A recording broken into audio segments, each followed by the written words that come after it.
Hi guys, today's video I'm gonna cook monggo with ground beef.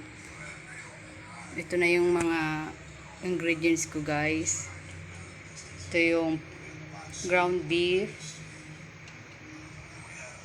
Haluan ko siya ng dahon ng malunggay saka ampalaya,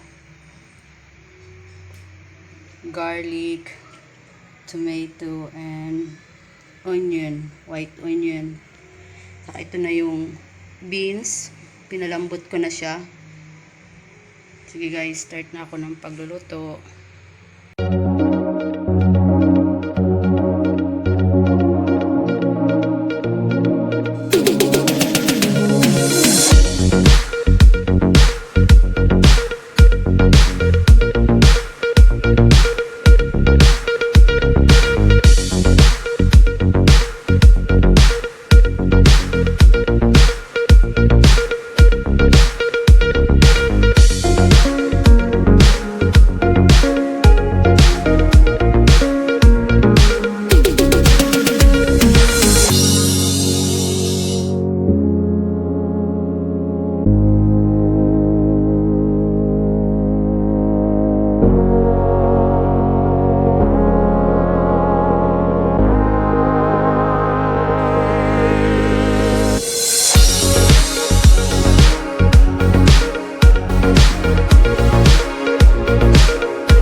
guys, ito na yung munggo with ground beef.